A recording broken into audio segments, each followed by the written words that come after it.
Great morning, holy brothers and sisters! For the 6th of NISAN in the Kitzur Likutei Moharan, today's lesson is called Treasured Trifectas. In the entire Torah, the word wealth is mentioned only 3 times. Once in the episode involving the king of Sodom, where Avram said, "You will not say, I made Avram wealthy." Genesis 14:23. A second time when Rachel and Leah said, "All of the wealth that God rescued from the hands of our father is ours and our children's." Ibid 31:16. And a third time in reference to the giving of the shekalim to the temple, "The wealthy man shall not give more, nor the poor man give less than half a shekel." Exodus 30:15. These 3 instances correspond to the 3 constituent parts of wealth. A third in business corresponds to the word wealth as mentioned in connection with Sodom. For the phrase, "who forgot about the wayfarer," literally the foot, Eov 28:4, refers to Sodom, where they wanted to eliminate all business and trade, Sanhedrin 109a. Since foot alludes to trade, as is evident in the verse, "Rejoice, Zevulun, in your going out," Deuteronomy 33:18. The tribe of Zevulun engaged in trade in order to support the tribe of Yisachar in Torah study. See Rashi on this verse. Thus, a third of one's wealth must be invested in business and trade. A third in land corresponds to the word wealth as in used by Rachel and Leah. For in actuality, wealth is meant to be used solely for the purpose of attaining contemplation in the Torah.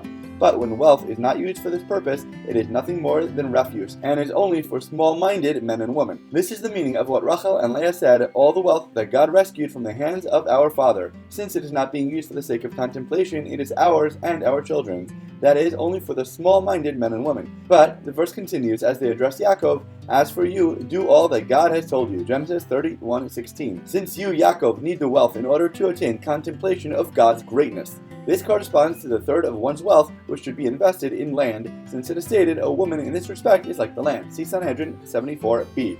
A third he should retain in his own hand. Yado corresponds to the word wealth as mentioned in connection with shekalim. For the shekalim were given, as is stated there, to atone for your souls. Exodus 30:15, which is also suggested by the verse, "In whose hand beyado is the soul of every living thing and the spirit of every man's flesh." Eob 12:10.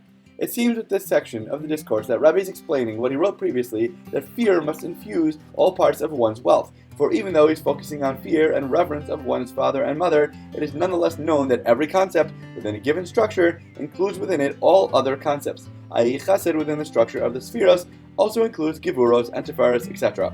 Therefore, fear and awe of God must infuse the third of a person's wealth invested in business, such that he will conduct his business faithfully as he should. In the same way, having the fear spread throughout the third invested in land, a person will thereby be mindful that if he does not use his wealth to attain contemplation in the Torah, he will be one of the small-minded men and women, as in a woman in this respect is like the land. Similarly, when fear of God infuses a third of his wealth that he should retain in his own hand, he will remind himself that our sages of blessed memory said that a third of one's money should be in his hand so that it will be available to perform many acts of charity.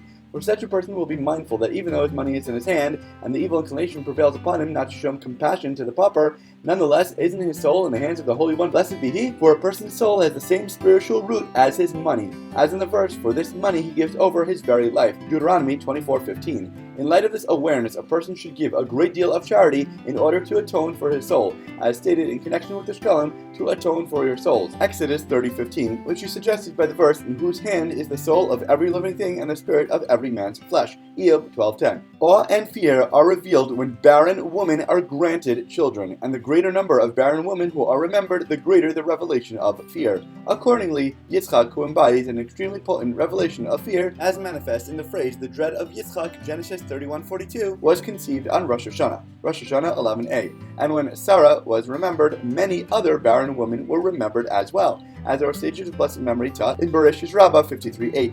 Then, through fear and awe, a person merits length of days, which is the quality of old age. This is the deeper explanation of what Sarah said, "I have borne him, Abraham, a son in his old age." Genesis 21:7. For through the birth of Yitzchak, who embodies a revelation of fear and awe, length of days, which is the quality of old age, is evoked. This is the meaning of the verse, "Avram was old, advanced in his days, and God blessed Avram with everything." Genesis 24:1. Our sages of blessed memory explain homiletically that the word bakol, with everything, has the same numerical value as the word ben, son. The significance of this allusion is that because God blessed Avram with this son, i.e. Yitzchak, who embodies an extremely potent revelation of fear, Avram thereby merited the quality of old age. The homiletical interpretation of the verse that God blessed Avram with the son, and the simple meaning of the verse that God blessed Avram with everything are actually one.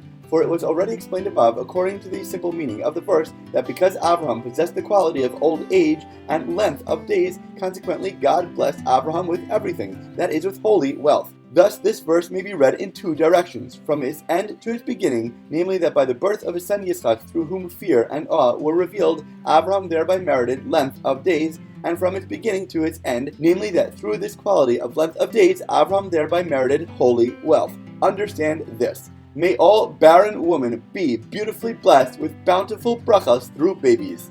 As always, thank you so much for learning together. If you enjoyed this lesson, please remember to like, comment, share, and borrow. And please God, we'll learn again tomorrow.